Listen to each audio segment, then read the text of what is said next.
الحمد للہ وحدہ والصلاة والسلام علی من لا نبی بعد اما بعد فاعوذ باللہ من الشیطان الرجیم بسم اللہ الرحمن الرحیم والذین جاءوا من بعدهم یقولون ربنا اغفر لنا ولإخواننا الذین سبقونا بالایمان ولا تجعل في قلوبنا غلا للذين آمنوا ربنا إنك رؤوف رحيم عن أبي هريرة رضي الله تعالى عنه أن رسول الله صلى الله عليه وسلم قال إذا مات الإنسان انقطع عنه عمله إلا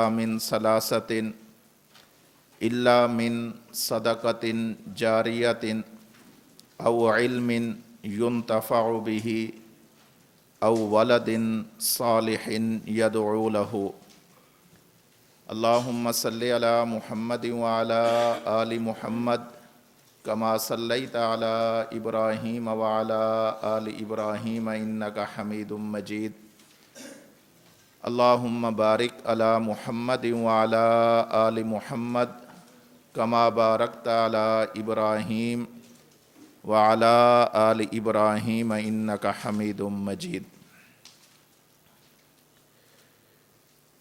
ایصال ثواب سے متعلقہ چند تمہیدی باتیں ذہن میں رکھنا بہت ضروری ہے۔ چند ایسے الفاظ ہیں جو اس مسئلے سے تعلق رکھتے ہیں، ان کا معنی سمجھ لینا چاہیے۔ نمبر 1 میت، نمبر 2 اہل میت، نمبر 3 ثواب، نمبر 4 ایصال ثواب، اور نمبر 5 تعزیت۔ میت کا معنی ہے وہ شخص جو دنیا سے آخرت کی طرف منتقل ہو جائے، فوت ہو جائے، وفات پا جائے، عالم دنیا سے عالم برزخ کی طرف چلا جائے، اسے میت کہتے ہیں۔ نمبر 2 اہل میت، اس فوت ہونے والے شخص کے ورثاء، لواحقین، پسماندگان، قریبی تعلق والے، اہل خانہ۔ یہ قریبی تعلق والے بھی اہل میت شمار ہوتے ہیں۔ کسی ادارے کا کوئی شخص فوت ہو جاتا ہے تو اس ادارے والے اگرچہ اس فوت ہونے والے شخص کے قریبی رشتہ دار نہیں، لیکن اہل میت بنتے ہیں، لواحقین ہیں، پسماندگان ہیں۔ اسی طرح اگر کسی مدرسے کا، کسی سکول کا، کالج کا، یونیورسٹی کا کوئی استاد فوت ہو جاتا ہے، کوئی ٹیچر فوت ہو جاتا ہے، تو پورے سکول والے، پورے ادارے والے وہ اہل میت کہلائیں گے۔ اہل میت کا معنی صرف میت کے گھر والے نہیں ہیں، بلکہ اس شخص سے تعلق رکھنے والے جتنے بھی لوگ ہوں گے، چاہے وہ اس کے رشتہ دار ہوں، چاہے اس کے گھر والے ہوں، چاہے اس کے ادارے والے ہوں، چاہے اس سے تعلق والے دوست احباب ہوں، جو بھی ہوں گے وہ سب اہل میت شمار ہوں گے۔ نمبر 3 ثواب۔ ثواب کا معنی یہ ہے کہ بندہ جب کوئی نیک عمل کرے تو اس کی جزا خود لے۔ نیک عمل کرتے وقت اس کے اجر کی صرف اپنے لیے نیت کرے، اللہ میں فلاں ایک عمل کر رہا ہوں، اس کا ثواب مجھے عطا فرما، اسے ثواب کہتے ہیں۔ ایصال ثواب کسے کہتے ہیں؟ اسی نیت کے اندر ذرا عموم پیدا کر لیا جاتا ہے، تعمیم پیدا کر لی جاتی ہے۔ اللہ میں جو نیک عمل کر رہا ہوں بشرطے کہ وہ نیک عمل فرائض اور واجبات کے علاوہ ہو، نفلی کام ہوں، صدقات وغیرہ ہوں، اللہ اس کا ثواب مجھے بھی عطا فرما اور فلاں فلاں شخص کو بھی عطا فرما، خود بھی اس کا اجر لے اور اپنے ساتھ اجر کے اندر دوسروں کو شریک کر لے۔ دوسروں کو شریک کر لینے کا نام ایصال ثواب ہے۔ نمبر 5، تعزیت۔ تعزیت کا مطلب ہوتا ہے کہ اہل میت کے پاس جا کر ایسے تسلی آمیز کلمات کہے جائیں کہ اہل میت ان کو سن کر تسلی میں آ جائیں، اسے کہتے ہیں تعزیت۔ تو دو چیزیں الگ الگ ہیں، ایک ہے ایصال ثواب اور دوسرا ہے تعزیت۔ ایصال ثواب ضرورت ہے میت کی اور تعزیت ضرورت ہے اہل میت کی۔ اہل میت کے پاس جا کر ایصال ثواب نہیں کرنا، وہاں جا کر تعزیت کرنی ہے۔ عام طور پر دیکھا گیا ہے کہ ہمارے لوگ آتے ہیں، تعزیت کے لیے آتے ہیں، لیکن تعزیت کی جگہ آ کر تعزیت نہیں کرتے، ایصال ثواب شروع کر دیتے ہیں۔ اہل میت کو ضرورت ہے تعزیت کی، ایسا جملہ کہو، ایسی بات کہو جس سے اسے تسلی ہو جائے۔ انا للہ و انا الیہ راجعون، ان للہ ما اخذ ولہ ما آتا وکل شیء عندہ باجل مسمی فلتصبر ولتحتسب۔ یہ الفاظ کہنے چاہیے، اتنا یاد نہیں، صرف اتنا کہہ دیں انا للہ و انا الیہ راجعون، تسلی امیز کلمات ہوں۔ اور اپنی اپنی زبان کے اندر، جو انسان جس زبان سے تعلق رکھتا ہے، اپنی اپنی زبان کے اندر بھی تعزیت کی جا سکتی ہے۔ تو یہ تعزیت ضرورت ہے اہل میت کی اور ایصال ثواب ضرورت ہے میت کی۔ نمبر 2، جب انسان فوت ہوتا ہے تو فوت ہوتے ہی اب یہ شخص احکام شرعیہ پر عمل کرنے کا مکلف نہیں رہا، اس کا عمل منقطع ہو جاتا ہے، دار الاعمال سے دار الجزا کی طرف ہجرت کر جاتا ہے۔ اب یہ بندہ عمل نہیں کر سکتا۔ اور یہاں اچھی طرح بات کو سمجھ لیں، اس عمل سے مراد وہ عمل ہے کہ جس پر جزا مرتب ہوتی ہو، وہ عمل نہیں کر سکتا۔ ہم اہل سنت والجماعت ہیں، ہمارا اجماعی اور اتفاقی عقیدہ نظریہ یہ ہے کہ حضرات انبیاء کرام علیہم الصلاۃ والسلام اپنی اپنی قبور مبارکہ میں زندہ ہیں اور وہاں پر نمازیں پڑھتے ہیں۔ الانبیاء احیاء فی قبورہم یصلون، یہ نماز پڑھتے ہیں، لیکن یہ نماز پڑھنا مکلف ہونے کی وجہ سے نہیں ہے، یہ راحت کی وجہ سے ہے، تلذذ کی وجہ سے ہے، اس پر جزا مرتب نہیں ہوتی۔ بہت سارے ایسے واقعات ملتے ہیں کہ جو بندہ قبر کے اندر تلاوت کر رہا ہے، یہ تلاوت ہے لیکن اس کا ثواب نہیں، صرف تلذذ ہے۔ اسی طرح جنت کے اندر اہل جنت ایک دوسرے سے سلام کریں گے، السلام علیکم ورحمۃ اللہ وبرکاتہ، ویسے دنیا میں کریں تو اس پر نیکی ہے، آخرت میں اس پر کوئی جزا نہیں، یہ تلذذ ہے، راحت ہے۔ تو یہاں جس عمل کی بات ہو رہی ہے، اس سے مراد وہ عمل ہے کہ جس کا انسان مکلف ہوتا ہے۔ تو جب بندہ فوت ہوتا ہے تو اب وہ اعمال نہیں کر سکتا، یعنی اب اس پر وہ اعمال لاگو نہیں ہوں گے، نافذ نہیں ہوں گے، اس کا وہ مکلف نہیں ہوگا، اعمال کا سلسلہ منقطع ہو جاتا ہے، اعمال نہیں کر سکتا۔ تو یہ وہ اعمال ہیں کہ جن پر جزا مرتب ہوتی ہے، جن کا ثواب ملتا ہے۔ باقی ان اعمال کی نفی نہیں کہ جن اعمال کی وجہ سے اللہ رب العزت راحت عطا فرماتے ہیں، ان اعمال کی نفی نہیں جن اعمال کی وجہ سے اللہ رب العزت انسان کو لذت عطا فرماتے ہیں۔ تو یہاں اعمال سے مراد ہے دنیا میں وہ کیے جانے والے اعمال جن کا انسان مکلف ہوتا ہے، وہ عمل کرنا اب منقطع ہو گیا، ختم ہو گیا۔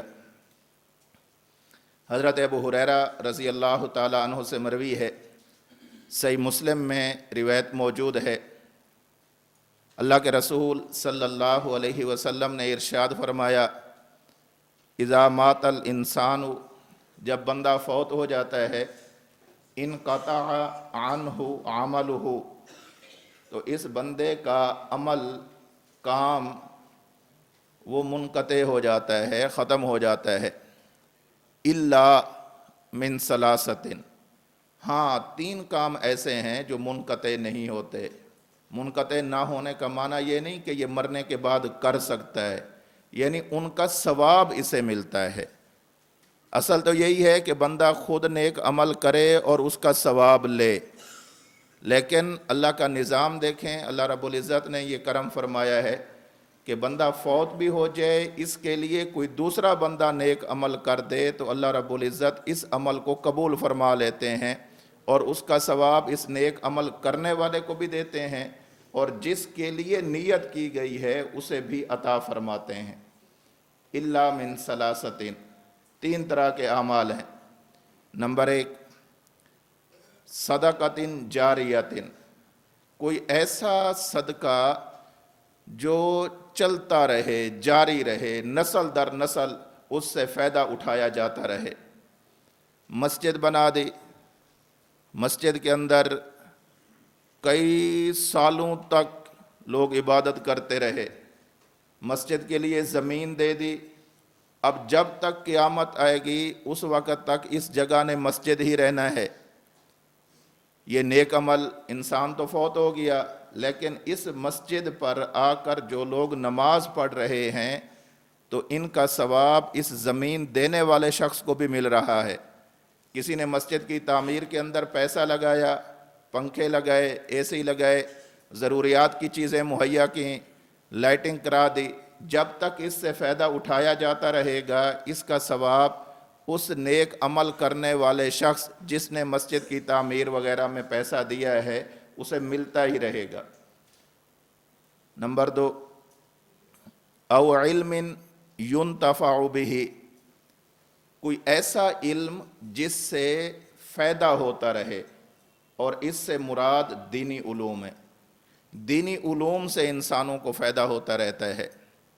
کوئی کتاب لکھ گئے، قرآن کریم کی کتابت کر کے چلے گئے، لوگوں نے جو دین اسلام پر شبہات پیش کیے ہیں ان شبہات کا ازالہ کر کے چلے گئے، کوئی ایسی چیز چھوڑ گئے کہ جس سے بعد میں لوگ فائدہ اٹھاتے رہیں، نفع اٹھاتے رہیں، جہالت دور ہوتی رہے، بد عقیدگی دور ہوتی رہے، اور ایمان کی طرف انسان راغب ہوتا رہے۔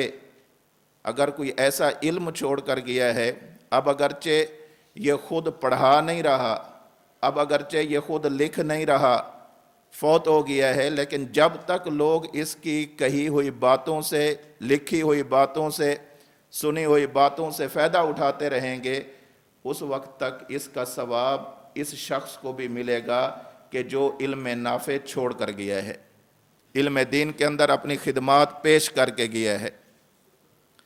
نمبر 3، او ولد صالح یدعو لہ، یا نیک اولاد چھوڑ کر جاتا ہے۔ نیک اولاد کا معنی یہ نہیں کہ بس وہ خود بخود نیک ہو جائیں گے، نیک اولاد کا معنی یہ ہے کہ اولاد کی اچھی تربیت کر کے جاتا ہے، اپنی اولاد کو احکام شریعت کا پابند بنا کے جاتا ہے، اپنی اولاد کو قرآن کریم پڑھا کر جاتا ہے، اپنی اولاد کو نماز کا عادی بنا کر جاتا ہے، اپنی اولاد کو اچھے اخلاق کی تعلیم دے کر جاتا ہے، اپنی اولاد کو ایک نیک انسان بنا کر جاتا ہے، اس کی کوشش کرتا ہے۔ تو جب تک اس کی یہ نیک اولاد رہے گی اس وقت تک اس کے عمل کے اندر اللہ رب العزت برابر اضافہ فرماتے رہیں گے، اور اس کی نیک اولاد کا ثواب اس کے والدین کو ملتا رہے گا۔ اور یہی ایصال ثواب کی حقیقت ہوتی ہے کہ عمل ایک شخص کرتا ہے اور اس کا اجر دوسرے انسان کو بھی اللہ رب العزت عطا فرما دیتے ہیں۔ یہی ایصال ثواب کی حقیقت ہے، اور یہ روایت صحیح مسلم میں حضرت ابو ہریرہ رضی اللہ تعالیٰ عنہ سے مروی ہے، وہاں پر موجود ہے۔ اور دوسری بات یہ بھی ذہن میں رکھیں کہ ایصال ثواب کی ضرورت ہر کسی کو ہے، ہر کسی کو ایصال ثواب کی ضرورت ہے۔ اگر بندہ گناہگار ہے تو اس کی مغفرت کے لیے ایصال ثواب کی ضرورت ہے، اور اگر بندہ نیک ہے، اچھا ہے، تو اس کے درجات کی بلندی کے لیے ایصال ثواب کی ضرورت ہے۔ ایک بندہ گناہگار تھا، اس کے لیے بندہ ایصال ثواب کرے، اللہ ہمارے نیک اعمال کا ثواب انہیں عطا فرما، اللہ اپنے کرم سے عطا فرما دیتے ہیں۔ تو گناہگار کے لیے بھی ضرورت ہے، اور ساتھ ساتھ نیک لوگوں کے لیے بھی ضرورت ہے، کیونکہ نیک بندوں کے لیے ایصال ثواب کی وجہ سے درجات میں بلندی آ جاتی ہے۔ اب ایصال ثواب کی بنیاد کیا ہے کہ اس میں عمل ایک شخص کرتا ہے اور اس کا فائدہ دوسرا شخص اٹھاتا ہے، اسے ایصال کا مطلب ہوتا ہے پہنچانا، ثواب پہنچانا۔ نیک عمل میں نے کیا، دعا میں نے کی، استغفار میں نے کیا، نفل عبادت میں نے کی، اور میں نے اللہ سے درخواست کی کہ اللہ میرے اس ثواب کو میرے والدین تک پہنچا دے، اسی کا نام ایصال ثواب ہے۔ اللہ میرے فلاں اساتذہ تک اس کو پہنچا دے، اسی کا نام ایصال ثواب ہے۔ میرے فلاں رشتہ داروں تک اس کا ثواب پہنچا دے، اسی کا نام ایصال ثواب ہے۔ اللہ اس کا ثواب اس امت کے تمام اہل ایمان کو پہنچا دے، اسی کا نام ایصال ثواب ہے۔ اور یہ بات بھی یاد رکھنا کہ ایصال ثواب جیسے مردوں کی ضرورت ہے، مردوں کو کیا جا سکتا ہے، فوت شدگان کو کیا جا سکتا ہے، وفات پانے والے لوگوں کو کیا جا سکتا ہے، بالکل اسی طرح زندہ لوگوں کو بھی ایصال ثواب کیا جا سکتا ہے۔ آگے دلائل آ رہے ہیں جس سے یہ معلوم ہوتا ہے کہ زندہ لوگوں کو بھی ایصال ثواب کیا جاتا ہے۔ اہل سنت والجماعت کا اس مسئلے کے بارے میں نظریہ اور موقف یہ ہے کہ فرائض اور واجبات کے علاوہ جو عبادات انسان پر فرض یا واجب ہوں ان کا نہیں، ان کے علاوہ باقی جو نفل عبادات ہیں ان کا ثواب، چاہے وہ عبادات بدنی ہوں، چاہے وہ عبادات مالی ہوں، چاہے وہ عبادات بدنی اور مالی دونوں ہوں، ان کا ثواب دوسروں کو ایصال کیا جا سکتا ہے، پہنچایا جا سکتا ہے۔ بدنی عبادات، کسی نے نفل پڑھ کر 2 رکعت نماز نفل پڑھی اور اللہ سے دعا کی، اللہ اس کا ثواب میرے والدین مرحومین کو عطا فرما، اللہ پہنچا دیتے ہیں۔ اگر والدین وفات نہیں پا گئے، زندہ ہیں، اللہ میں نے یہ جو نفل پڑھے ہیں، قرآن کریم کی تلاوت کی ہے، یہ جتنے میں نے نفلی اعمال کیے ہیں، اللہ ان کا ثواب میرے والدین کو عطا فرما، اساتذہ کو عطا فرما، میرے بھائیوں کو عطا فرما، اہل ایمان کو عطا فرما۔ اللہ ان کا ثواب اپنے کرم سے زندوں کو بھی عطا فرما دیتے ہیں، اور اللہ اپنے کرم سے اس کا ثواب مردوں کو بھی عطا فرما دیتے ہیں۔ عبادت چاہے بدنی ہو چاہے مالی ہو، بدنی عبادات جیسے نفل ہے، حج ہے، تلاوت قرآن پاک ہے، اور مالی عبادات یعنی جو غیر وجوبی صدقات ہیں، خیرات وغیرہ ہے، اس کا ایصال ثواب زندہ اور مردات دونوں کے لیے جائز ہے۔ یہ ہے ہمارا موقف کہ بندہ نیک عمل کرے اور اس کا ثواب بندہ کسی کو ایصال کرنا چاہے، اللہ سے دعا کرے، اللہ اپنے کرم سے اس کا ثواب دوسروں کو عطا فرما دیتے ہیں۔ اب اس پر ہمارے پاس دلائل کون کون سے ہیں؟ یوں تو 20 دلائل موجود ہیں، لیکن ہم اس مجلس میں چند ایک دلائل پڑھیں گے جو ہماری اس فائل میں موجود ہیں۔ سب سے پہلی دلیل قرآن کریم کی سورۃ التوبہ آیت نمبر 103۔ اللہ رب العزت ارشاد فرماتے ہیں، خذ من اموالہم صدقۃ تطہرہم وتزکیہم بہا وصلی علیہم ان صلاتک سکن لہم واللہ سمیع علیم۔ اے میرے محبوب پیغمبر صلی اللہ علیہ وسلم، ان لوگوں کے اموال سے صدقہ وصول کرو جس کے ذریعے آپ ان کے ظاہر اور باطن کو پاک کر دو گے، اور ان کے لیے دعا کرو، صلی علیہم، ان کے لیے دعا کرو۔ کیوں؟ ان صلاتک سکن لہم، اس لیے کہ آپ کی دعا ان کے حق میں باعث تسکین ہے۔ واللہ سمیع علیم، اور اللہ کی ذات ہر بات کو سننے اور جاننے والی ہے۔ یہاں یہ بات یاد رکھنا، بطور خاص یہ آیت اللہ کے نبی صلی اللہ علیہ وسلم کے مبارک زمانے میں جو اہل ایمان موجود تھے ان کے بارے میں کی جا رہی ہے۔ یا ذرا اور سادہ لفظوں میں سمجھ لیں، یہ بات حضرات صحابہ کرام رضوان اللہ تعالی علیہم اجمعین کے بارے میں کی جا رہی ہے۔ ان صلاتک سکن لہم، جن سے آپ نے صدقہ وصول کرنا ہے، جن سے آپ نے زکوٰۃ وصول کرنی ہے، ان کے حق کے اندر آپ دعا کریں۔ فائدہ کیا ہوگا؟ اللہ فرماتے ہیں دعا آپ کی ہوگی اور فائدہ ان اہل ایمان کو ہوگا۔ کون سا ہوگا؟ ان صلاتک سکن لہم، آپ کی یہ دعا ان کے لیے باعث تسکین بن جائے گی۔ باعث تسکین ہونے کا معنی کیا ہے؟ توجہ رکھنا، ایک بندہ پریشانی کے اندر ہو، پتہ نہیں میرا کیا بنتا ہے کیا نہیں بنتا، یہ بندہ سکون کی حالت میں نہیں ہے۔ ایک بندے کو ڈر لگا ہوا ہے کہ پتہ نہیں میری بخشش ہوتی ہے، مجھے عذاب ہوتا ہے، یا اللہ کی طرف سے مجھے انعام ملتا ہے، دھڑکا لگا ہوا ہے، یا اس کو اپنے اوپر عذاب آنے کا پورا یقین ہو چکا ہے۔ کوئی آ کر کہتا ہے کہ گھبرانے کی ضرورت نہیں، تسلی رکھو، سکون اور اطمینان کی کیفیت میں رہو، اللہ رب العزت نے آپ کی مغفرت کر لی ہے، اللہ آپ کو عذاب سے محفوظ کر دیں گے، اللہ رب العزت نے آپ کی عذاب سے حفاظت فرما لی ہے۔ اللہ کی طرف سے جب یہ بات آئے گی تو اس کی وجہ سے انسان کو سکون ملے گا۔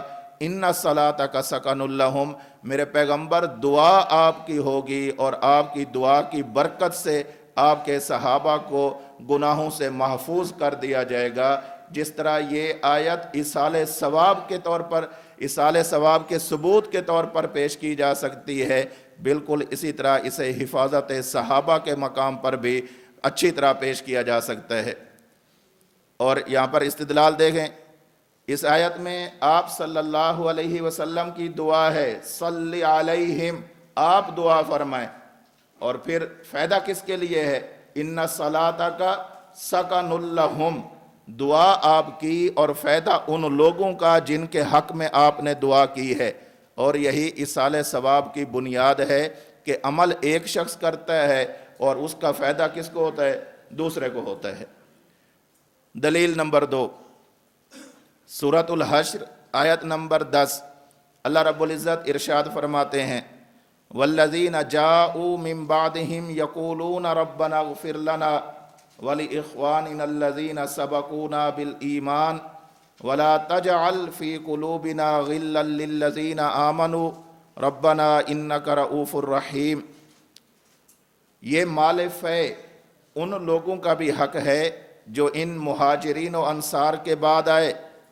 وہ کہتے کیا ہیں؟ یقولون، وہ یوں کہتے ہیں، ربنا اغفر لنا، اللہ ہماری بخشش فرما، وَلِإِخْوَانِنَا الَّذِينَ سَبَقُونَا بِالْإِيمَانِ، اور ہم سے پہلے جو لوگ اہل ایمان تھے وہ ایمان لانے میں سبقت اختیار کر گئے، اللہ ہماری بھی بخشش فرما اور ان لوگوں کی بھی بخشش فرما۔ وَلَا تَجْعَلْ فِي قُلُوبِنَا غِلًّا لِلَّذِينَ آمَنُوا، ہمارے دلوں کے اندر ان کے لیے کوئی کینہ پیدا نہ فرما، اِنَّكَ رؤوف الرحیم، اب دیکھیں یہ جو بعد میں ایمان لانے والے لوگ ہیں یہ کن کے لیے دعا کر رہے ہیں؟ نمبر 1 اپنے لیے، اور نمبر 2 اپنے سے پہلے ایمان لانے والوں کے لیے۔ تو ان کی دعا انہیں بھی فائدہ دے رہی ہے اور ان کی دعا دوسروں کو بھی فائدہ دے رہی ہے۔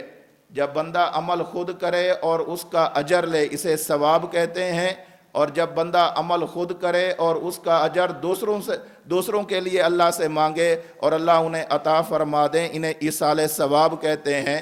تو آیت کے اندر دونوں چیزیں ثابت ہو رہی ہیں، ربنا اغفر لنا ثواب ہے، وَلِإِخْوَانِنَا الَّذِينَ سَبَقُونَا بِالْإِيمَانِ ایصال ثواب ہے۔ نمبر 3،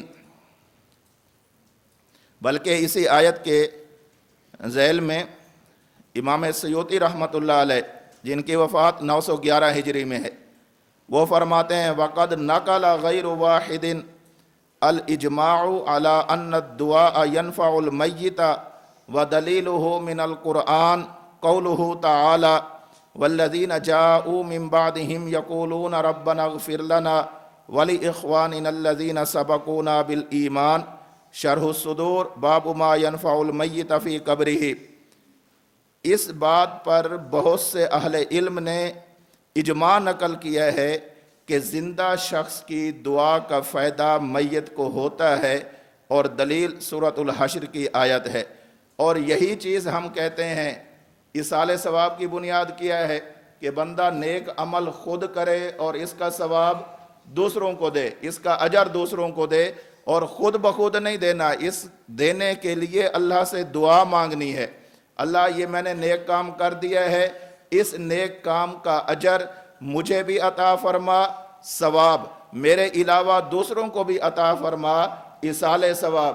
تو یہ آیت بھی بتلا رہی ہے کہ میت کے حق کے اندر کی جانے والی جو دعا ہے یہ میت کو فائدہ دیتی ہے۔ اب میت یہ والا عمل خود کر رہی ہے یا اس کے لیے کوئی اور کر رہا ہے؟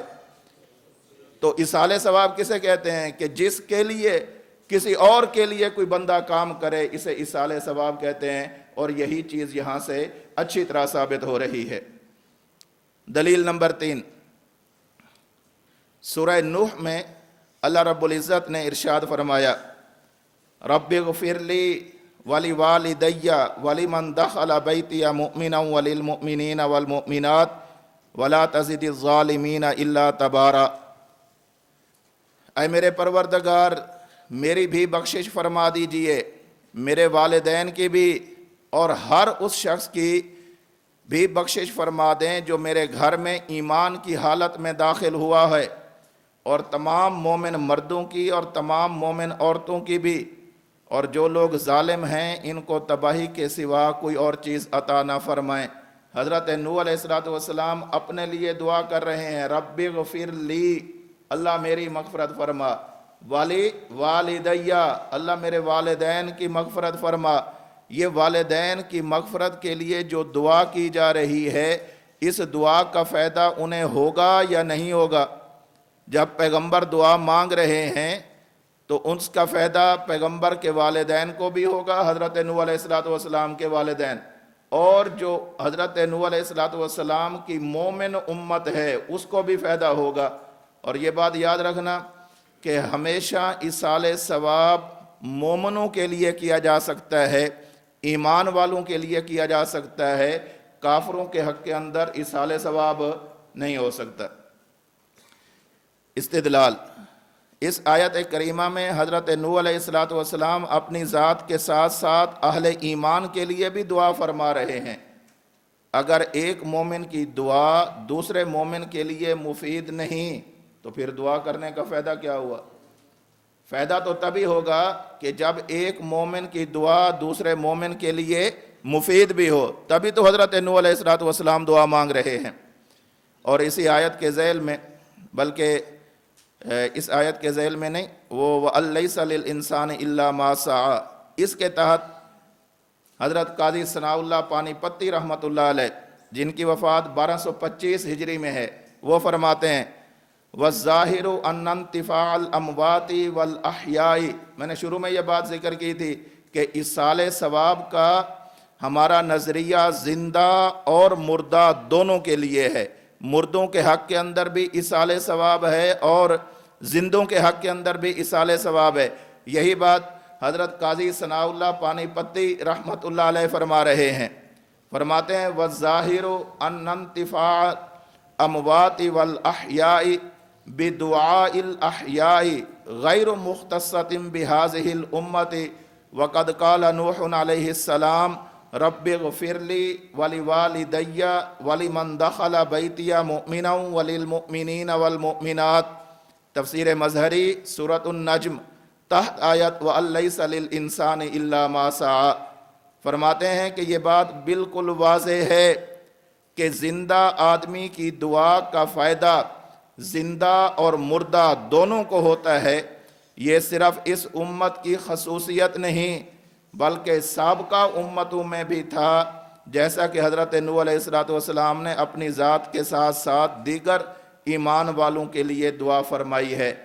تو ایصال ثواب مردوں کو بھی ہوتا ہے اور ایصال ثواب زندوں کو بھی ہوتا ہے۔ دلیل نمبر 4، صحیح مسلم میں حضرت ابو ہریرہ رضی اللہ تعالی عنہ سے مروی ہے ان رسول اللہ صلی اللہ علیہ وسلم قال اذا مات الانسان انقطع عنه عمله الا من ثلاثة الا من صدقة جاریة او علم ينتفع به او ولد صالح يدعو له۔ اس پر شروع میں بات ہو چکی ہے۔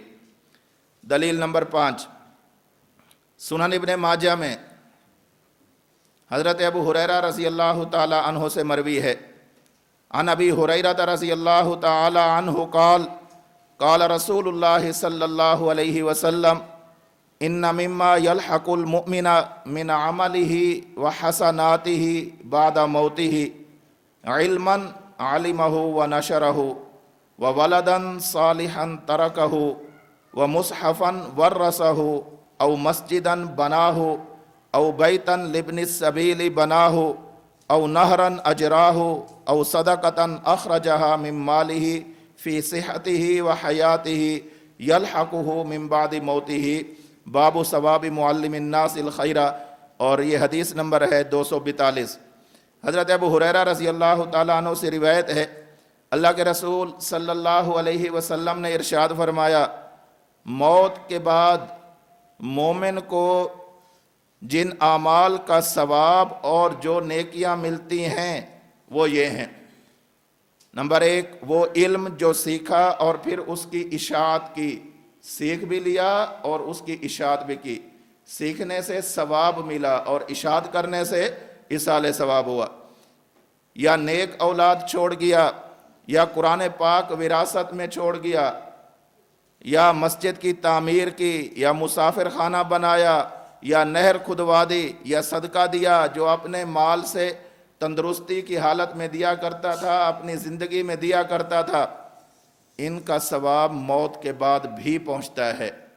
یہ ہماری بات نہیں، اللہ کے رسول صلی اللہ علیہ وسلم کا فرمان ہے، ہماری بات نہیں، خود اللہ رب العزت کا فرمان ہے کہ دعا یہ فائدہ دیتی ہے مومن کو، نیک اعمال بشرطے کے فرائض اور واجبات کے علاوہ ہوں، یہ فائدہ دیتے ہیں دوسروں کو، اور یہی حقیقت ہے ایصال ثواب کی۔ دلیل نمبر 6، حضرت جریر بن عبداللہ رضی اللہ تعالیٰ عنہ سے مروی ہے، اللہ کے رسول صلی اللہ علیہ وسلم نے ارشاد فرمایا، صحیح مسلم میں روایت موجود ہے، من سن فی الاسلام سنتا حسنتا فعمل بها بعدہ کتب له مثل اجر من عمل بها ولا ينقص من اجورهم شیء ومن سن فی الاسلام سنتا سیئتا فعمل بها بعدہ کتب علیہ مثل وزر من عمل بها ولا ينقص من اوزارهم شیء۔ صحیح مسلم باب من سن سنتا حسنتا، حدیث نمبر 6897۔ حضرت جریر بن عبداللہ رضی اللہ تعالیٰ عنہ سے روایت ہے، اللہ کے رسول صلی اللہ علیہ وسلم نے ارشاد فرمایا، جس نے اسلام میں کسی اچھی بات کا طریقہ رائج کیا، یہ بات اچھی طرح ذہن میں رکھنا کہ اس اچھی بات سے مراد وہ کام ہے جو بدعت کے علاوہ ہو۔ آپ نے سنت اور بدعت کی فعل میں پڑھ لیا ہے کہ بدعت کی تعریف کیا ہے خیر القرون کے اندر جس چیز کا مقتضا بھی ہو اور اس پر عمل نہ کیا گیا ہو اور بعد میں اسی کو دین بنا کر شریعت بنا کر عمل کرنا، یہ بدعت کہلاتا ہے۔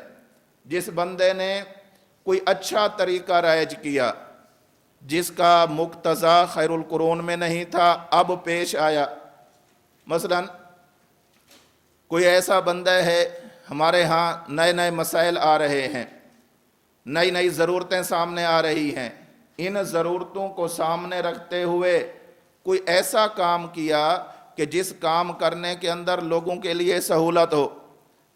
پہلے بیت المال سے لوگوں کی ضروریات پوری ہوتی تھی، اب بیت المال نہیں، اب ایک بندہ اپنے گھر کے اندر اس نے راشن رکھ لیا، غریبوں کو اپنے گھر کے اندر بلا کر راشن دے دیتا ہے، اچھا طریقہ رائج کیا ہے۔ یا خود غریبوں کے پاس جاتا ہے، ان کی عزت نفس کو مجروح نہیں ہونے دیتا، اچھا طریقہ رائج کیا ہے۔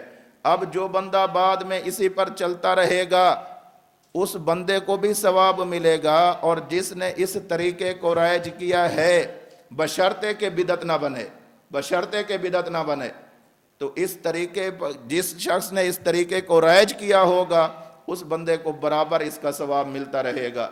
وَمَنْ سَنَّ سُنَّةً سَيِّئَةً، اور جس بندے نے کوئی بدعت ایجاد کر لی ہے، یہاں سنتاً سیئاتن سے مراد ہی بدعت ہے، سنتاً سیئاتن، سنتاً کا لغوی معنی مراد ہے طریقہ، برا طریقہ، اور برا طریقہ کیا ہوتا ہے؟ بدعت ہوتی ہے۔ اگر کسی بندے نے بدعت کو ایجاد کیا، بعد میں جو لوگ بھی بدعت پر عمل کرتے رہیں گے اس کا گناہ اس کے سر پر بھی آتا رہے گا۔ تو ہمارے ہاں کیا ہے، نیک عمل بندہ کرے اور اس کا ثواب اجر دوسروں کو بھی مل جائے، اسی کا نام کیا ہے؟ ایصال ثواب ہے۔ اور یہاں پر کیا آ رہا ہے؟ من سن سنتن حسنتن، جس بندے نے نیک کام، نیک طریقہ، اچھا طریقہ ایجاد کیا جس سے بعد والے لوگ فائدہ اٹھاتے رہے، تو اس بعد والے لوگوں کا فائدہ اٹھانے کی وجہ سے اس طریقے کے رائج کرنے والے کو بھی ثواب ملتا رہے گا، اور یہی ایصال ثواب کی حقیقت ہے۔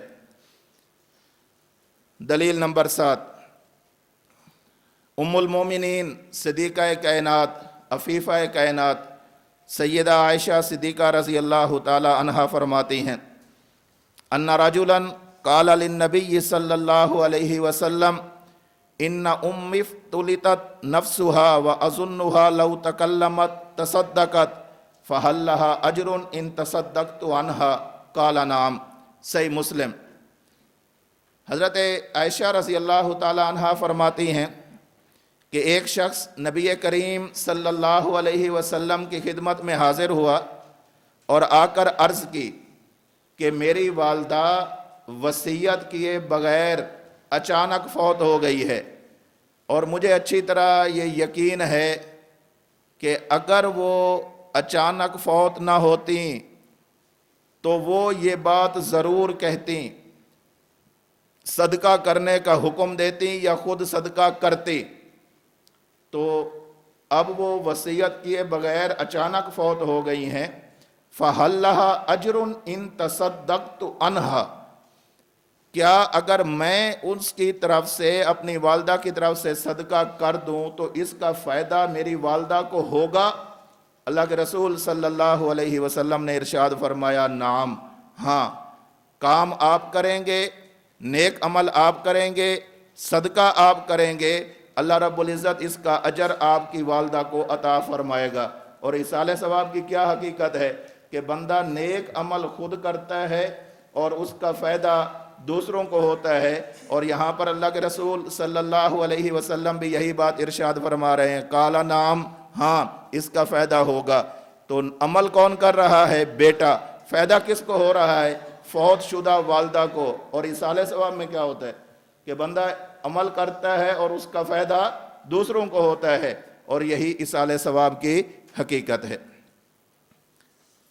دلیل نمبر 8، حضرت ابو ہریرہ رضی اللہ تعالی عنہ سے مروی ہے، صحیح مسلم میں روایت موجود ہے، ان رجلا قال للنبی صلی اللہ علیہ وسلم ان ابی مات وترک مالا ولم یؤس فهل یکفر عنہ ان اتصدق عنہ قال نعم۔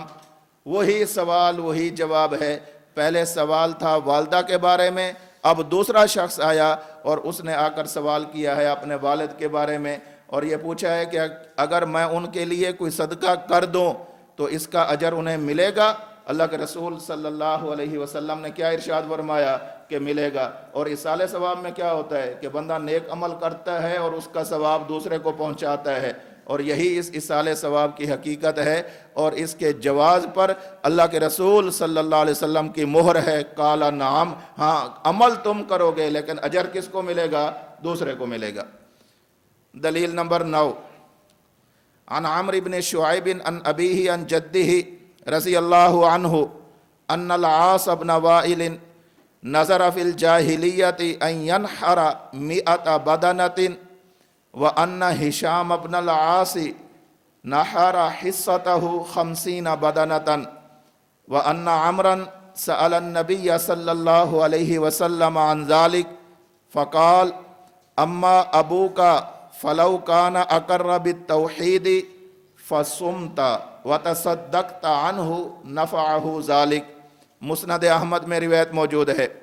حضرت عبداللہ بن عمر بن عاص رضی اللہ تعالی عنہ سے روایت ہے کہ عاص بن وائل، یہ عاص بن وائل وہی ہے، یاد رکھنا، کہ جس نے اللہ کے رسول صلی اللہ علیہ وسلم کے بارے میں انتہائی نازیبا کلمات استعمال کیے تھے۔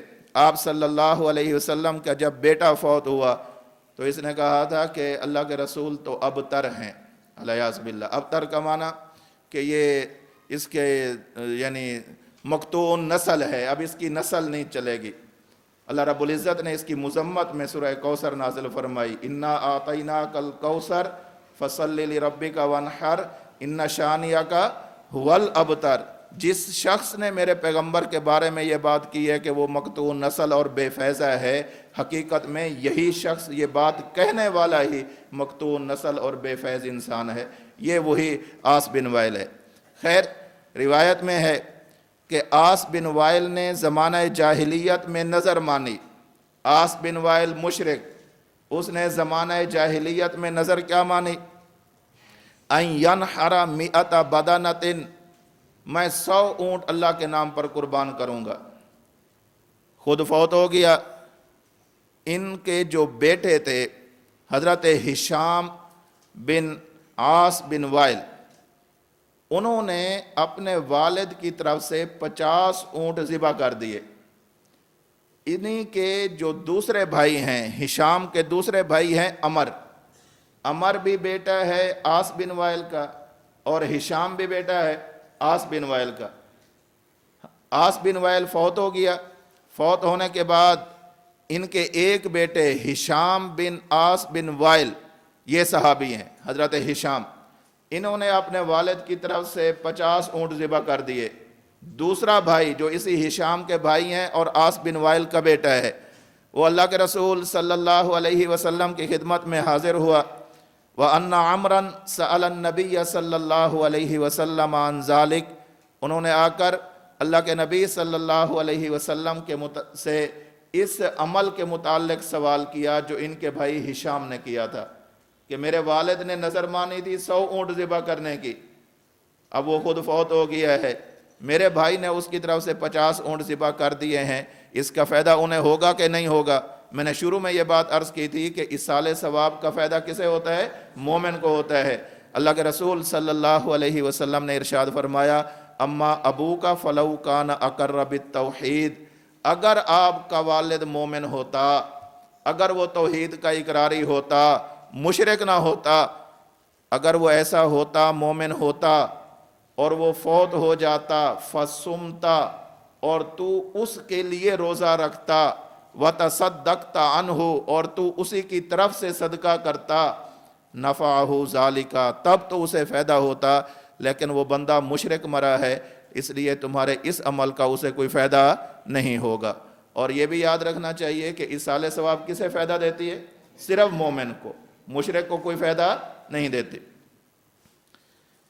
دلیل نمبر 10، عن عبد الرحمن بن العلاء بن اللجلاج عن ابیہ رضی اللہ عنہ قال قال لی ابی یا بنی اذا انا مت فَأَلْحِدْنِي فَإِذَا وَضَعْتَنِي فِي لَحْدِي فَقُلْ بِسْمِ اللَّهِ وَعَلَى مِلَّةِ رَسُولِ اللَّهِ ثُمَّ سِنَّ عَلَيَّ الثَّرَى سِنًّا ثُمَّ اقْرَأْ عِنْدَ رَأْسِي بِفَاتِحَةِ الْبَقَرَةِ وَخَاتِمَتِهَا فَإِنِّي سَمِعْتُ رَسُولَ اللَّهِ صلی اللہ علیہ وسلم يقول ذلك۔ المعجم الکبیر، امام طبرانی رحمۃ اللہ علیہ نے اس کو نقل کیا ہے۔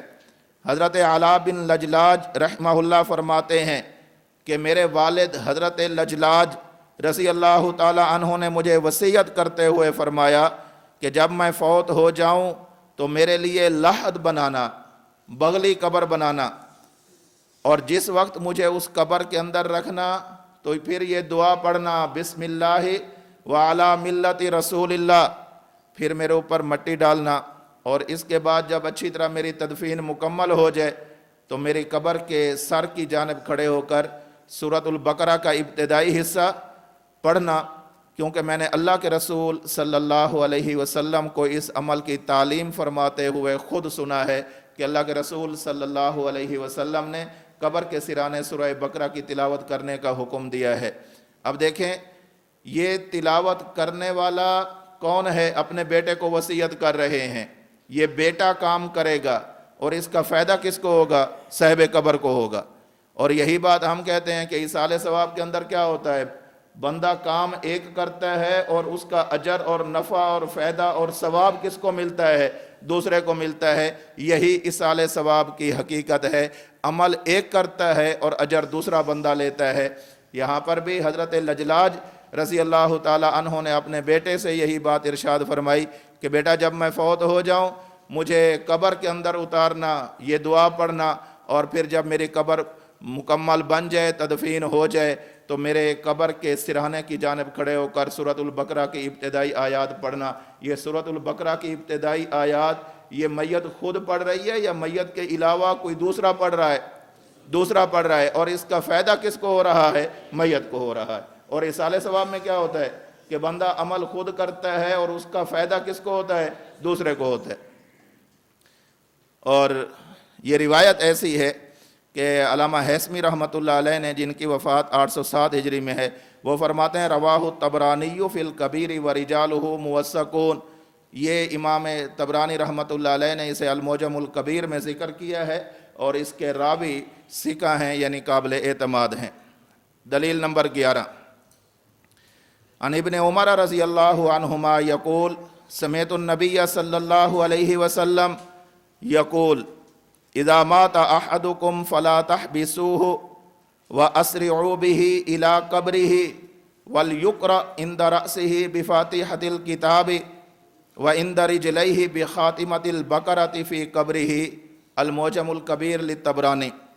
حضرت عبداللہ بن عمر رضی اللہ تعالی عنہما فرماتے ہیں میں نے نبی کریم صلی اللہ علیہ وسلم کو یہی فرماتے ہوئے سنا کہ جب تم میں سے کسی کا انتقال ہو جائے تو اسے زیادہ دیر اپنے گھر کے اندر روک کر مت رکھو۔ ہمارے ہاں تو فیشن چل پڑا ہے، کوئی بندہ فوت ہو جائے تو پھر 2 دن تک انتظار کیا جا رہا ہے، سرد خانے میں رکھا جا رہا ہے۔ جی کیا ہوا؟ اس کا بیٹا فلاں ملک سے آ رہا ہے، فلاں جگہ سے آ رہا ہے، کتنا وقت لگے گا؟ 24 گھنٹے۔ کتنا وقت لگے گا؟ 48 گھنٹے۔ اب میت کو رکھا ہوا ہے۔ یہ اسلام کی تعلیم نہیں ہے۔ ہاں ایک انتظامی مسئلہ ایسا ہو جائے کہ کوئی بڑا بزرگ فوت ہو جائے اور جس کے جنازے میں شریک ہونے کے لیے لوگوں کی شدید تر خواہش ہو تو اس کے لیے کچھ انتظار کیا جا سکتا ہے، اس کی گنجائش موجود ہے، اگرچہ بہتر یہی ہے کہ اتنی انتظار بھی نہ کی جائے۔ حضرت مفتی رشید احمد صاحب رحمۃ اللہ علیہ، یہ جامعۃ الرشید کراچی والے، انہوں نے اپنی وفات سے پہلے وصیت کی کہ مجھے جلد از جلد دفنا دیا جائے، تمام امور سنت کے مطابق ادا کیے جائیں اور میری تدفین کے اندر جلدی کی جائے، تاخیر نہ کی جائے۔ واقفان حال یہ بتلاتے ہیں کہ حضرت مفتی رشید احمد صاحب رحمۃ اللہ علیہ کی وفات کے ٹھیک 3 گھنٹے کے بعد ان کی تدفین بھی پوری ہو چکی تھی۔ جنازہ بھی اسی میں ہے، غسل بھی اسی میں ہے، میت کو قبرستان اور جنازگاہ میں اسی کے اندر لے جایا گیا، تدفین بھی ہو گئی، 3 گھنٹے کے اندر اندر ہو گیا۔ اصل یہی ہے کہ اگر وہ میت نیک ہے، روایات میں آتا ہے، تو وہ میت کہہ رہی ہوتی ہے کہ مجھے یہاں پر کیوں روکا ہوا ہے، مجھے میرے رب سے ملاقات کرنے کے لیے جلدی لے چلو۔ اور ہمارے بزرگ فوت ہوتے ہیں، ان کی بھی یہی خواہش ہوتی ہے۔ ہاں، میں یہ اتنی بات ضرور عرض کروں کہ ایک بہت بڑی علمی، دینی، روحانی شخصیت فوت ہوتی ہے، ہماری ساری زندگی کی خواہش ہے کہ کاش ہماری ان سے ملاقات ہو جائے، مصافحہ ہو جائے، ان سے کچھ اکتساب فیض ہو جائے۔ ہم دور رہتے ہیں، نہیں کر سکتے، اور اس بزرگ کے جو لواحقین ہیں، پسماندگان ہیں، انہوں نے ہم لوگوں کی رعایت کے لیے معمولی سی تاخیر کر لی کہ بھئی ابھی فوت ہوئے ہیں، جنازہ عصر کی نماز کے بعد پڑھنے کی بجائے عشاء کی نماز کے بعد پڑھ لیتے ہیں، معمولی سی تاخیر ہے، ٹھیک ہے، اچھی بات ہے۔ لیکن کیا آج فوت ہوئے ہیں اور تیسرے دن جنازہ ہو رہا ہے؟ وجہ کیا ہے کہ ایک بیٹا فلاں ملک سے آ رہا ہے۔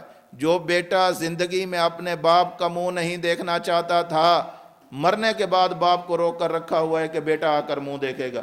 بیٹے کے اس طرح منہ دیکھ لینے سے کیا ہوگا؟ کچھ بھی نہیں ہوگا، صرف ایک فیشن بنا ہوا ہے۔ اسلام کی تعلیم یہ ہے، شریعت کی تعلیم یہ ہے۔ اللہ کے رسول فرماتے ہیں فَلَا تَحْبِسُوهُ، روک کر نہ رکھو، وَأَسْرِعُوا بِهِ، اور اس کے ساتھ جلدی والا معاملہ کرو، اِلَىٰ قَبْرِهِ، جلدی جلدی اسے قبر کے اندر پہنچاؤ، وَلْيُقْرَأْ عِنْدَ رَأْسِهِ بِفَاتِحَةِ الْكِتَابِ وَعِنْدَ رِجْلَيْهِ بِخَاتِمَةِ الْبَقَرَةِ فِي قَبْرِهِ۔ جب وہ بندہ قبر کے اندر پہنچ جائے تو اس کے سر کی جانب سورۃ الفاتحہ کی تلاوت کی جائے اور پاؤں کی جانب سورۃ البقرہ کی تلاوت کی جائے۔ اب دیکھیں اس کے اندر سر کی جانب جو تلاوت ہو رہی ہے، اس کا فائدہ کسے ہو رہا ہے؟ صاحب قبر کو۔ یہ تلاوت کرنے والا عمل خود اس کا اپنا ہے یا اس کے لیے کوئی دوسرا کر رہا ہے؟ اور اصالِ ثواب کے اندر کیا ہوتا ہے کہ کسی کے لیے عمل کرنا، یہاں بھی کسی کے لیے عمل کیا جا رہا ہے اور اللہ رب العزت اس کا فائدہ اسے عطا فرماتے ہیں۔ اور اس کی سند کے بارے میں علامہ ابن حجر عسقلانی رحمۃ اللہ علیہ نے فتح الباری میں فرمایا ہے اخرجہ الطبرانی باسناد حسن، کہ اس کی سند حسن درجے کی ہے۔ پہلی روایت، اس روایت میں دفن کرنے کے بعد سر کی جانب سورۃ البقرہ پڑھنے کی ابتدائی آیات پڑھنے کا تذکرہ تھا۔ حضرت لجلاج رضی اللہ تعالیٰ عنہ والی روایت، بسم اللہ وعلی ملت رسول اللہ، اور میرے سرانے کی جانب کھڑے ہو کر سورۃ البقرہ کی ابتدائی آیات پڑھنا، پاؤں کی جانب کھڑے ہو کر پڑھنے کا کوئی تذکرہ نہیں۔ جبکہ دوسری روایت میں جو حضرت عبداللہ ابن عمر رضی اللہ تعالیٰ عنہما والی ہے، اس روایت کے اندر کیا ہے کہ سر کی جانب سورۃ الفاتحہ اور پاؤں کی جانب سورہ بقرہ کی آخری آیات۔ اب ان دونوں روایات کا حاصل معنی یہ ہے کہ سر کی جانب سورۃ البقرہ کی ابتدائی آیات بھی پڑھی جا سکتی ہیں، جیسا کہ حضرت لجلاج رضی اللہ تعالیٰ عنہ والی روایت سے ثابت ہوتا ہے، اور سر کی جانب سورۃ الفاتحہ بھی پڑھی جا سکتی ہے، جیسا کہ حضرت عبداللہ بن عمر رضی اللہ تعالیٰ عنہما والی روایت ہے، اور پاؤں کی جانب کھڑے ہو کر سورۃ البقرہ کی آخری آیات بھی پڑھی جاتی ہیں، جیسا کہ حضرت عبداللہ بن عمر رضی اللہ تعالیٰ عنہ والی روایت ہے۔ اگر کبھی سر کی جانب سورۃ فاتحہ کی تلاوت کر لی جائے، خلاف سنت نہیں ہے۔ اگر سر کی جانب سورۃ البقرہ کی ابتدائی آیات تلاوت کر لی جائیں، خلاف سنت نہیں ہے، بلکہ دونوں کا ثبوت سنت سے ہو رہا ہے۔ دلیل نمبر 12، حضرت علی رضی اللہ تعالیٰ عنہ سے روایت ہے، اللہ کے رسول صلی اللہ علیہ وسلم نے ارشاد فرمایا من مر علی المقابر وقرأ قل هو اللہ احد 11 مرۃ ثم وہب اجرہ للاموات اعطی من الاجر بعدد الاموات۔ حضرت علی رضی اللہ تعالیٰ عنہ ارشاد فرماتے ہیں کہ اللہ کے رسول صلی اللہ علیہ وسلم نے یہ ارشاد فرمایا، جو شخص قبرستان کے قریب سے گزرے اور 11 مرتبہ سورۃ الاخلاص یعنی قل هو اللہ احد مکمل سورت کی تلاوت کرے، اور اس پڑھنے کا ثواب وہاں پر مدفون جتنے اہل ایمان ہیں انہیں ایصال کر دے، اللہ کی بارگاہ میں درخواست کرے کہ اللہ اس کا ثواب انہیں عطا فرما، تو اللہ رب العزت اس کا ثواب انہیں بھی عطا فرماتے ہیں، ان لوگوں کو بھی بخش دیتے ہیں، اور ان مردوں کی تعداد کے برابر اس پڑھنے والے کو بھی اجر عطا فرماتے ہیں۔ حدیث نمبر 13، حضرت عبد الرحمن بن ثابت کتاب الآثار میں یہ روایت کرتے ہیں کہ اللہ کے نبی صلی اللہ علیہ وسلم نے ضحیٰ بکبشین املحین، دو موٹے تازے مینڈھے انہیں اللہ کے رسول صلی اللہ علیہ وسلم نے ذبح کیا۔ ذبح احدہما عن نفسہ، ایک تو اپنی طرف سے کیا، والآخر عمن قال لا الہ الا اللہ محمد الرسول اللہ، اور دوسرا ہر اس شخص کی طرف سے کیا، اپنی امت کے ہر اس امتی کی طرف سے کیا کہ جس پر شرعاً قربانی واجب نہیں، لیکن اس کے دل میں یہ شدید خواہش ہے کہ میں بھی اللہ کے نام پر جانور قربان کروں، اس کی طرف سے بھی اللہ کے رسول صلی اللہ علیہ وسلم نے دوسرا مینڈا ذبح کر دیا۔ اب یہ ذبح کس نے کیا؟ اللہ کے رسول نے۔ فائدہ کس کو ہو رہا ہے؟ اس امت کے ہر اس انسان کو فائدہ ہو رہا ہے جس پر شرعاً قربانی واجب نہیں ہے۔ ہاں، جس پر شرعاً قربانی واجب ہے وہ یہ نہ سمجھے کہ میری طرف سے اللہ کے رسول نے ادا کر دی ہے، اسے الگ سے کرنا پڑے گی۔ اور اس روایت میں مکمل کلمہ توحید کا ثبوت ہے، امن قال لا الہ الا اللہ محمد الرسول اللہ۔ اسی طرح یہ جو مکمل کلمہ توحید ہے اس کا ثبوت کتاب الاسماء والصفات جو امام ابو بکر بیہقی رحمۃ اللہ علیہ کی ہے، المعجم الکبیر امام طبرانی رحمۃ اللہ علیہ کی ہے، طبقات المحدثین باصبہان یہ ابو شیخ اصبہانی رحمۃ اللہ علیہ کی ہے، المستدرک علی الصحیحین امام حاکم رحمۃ اللہ علیہ کی ہے، مجمع الزوائد و منبع الفوائد امام نور الدین ہیثمی رحمۃ اللہ علیہ کی ہے۔ ان مذکورہ کتابوں کے اندر بھی مکمل کلمہ طیبہ کا ثبوت ہے، ایک ہی جگہ پر مکمل کلمہ توحید لکھا ہوا موجود ہے۔ 14ویں اور آخری دلیل، عن الشعبی رحمہ اللہ قال کانت الانصار یقرؤون عند المیت بسورۃ البقرہ، المصنف لابن ابی شیبہ۔ حضرت امام شعبی رحمۃ اللہ علیہ فرماتے ہیں کہ انصار مدینہ فوت شدہ شخص کے قریب سورۃ البقرہ کی تلاوت فرمایا کرتے تھے۔ اب تلاوت کون کر رہے ہیں؟ انصار مدینہ۔ فائدہ کس کو ہو رہا ہے؟ صاحب قبر کو۔ اور ایصال ثواب کی حقیقت کیا ہے کہ عمل ایک کا اور فائدہ اجر ثواب دوسرے کو ہوتا ہے۔ اور اس کی روایت کے اندر بھی جو راوی ہیں ان کی توثیق یہاں پر لکھی ہوئی ہے۔ خلاصہ یہ ہے، میں نے آج کی اس نشست میں قرآن کریم کی 3 آیات، نمبر 1 سورۃ البقرہ کی آیت نمبر 103 ان الصلاۃ سکن لہم، نمبر 2 سورۃ الحشر کی آیت نمبر 10 والذین جاءوا من بعدہم یقولون ربنا اغفر لنا ولاخواننا الذین سبقونا بالایمان، نمبر 3 سورہ نوح کی آیت نمبر 28 رب اغفر لی ولوالدی۔ یہ قرآن کریم کی 3 آیات اور 2 آیات کے تحت مفسرین کے حوالے ذکر کیے ہیں، اور اس کے بعد 11 احادیث پیش کیے ہیں۔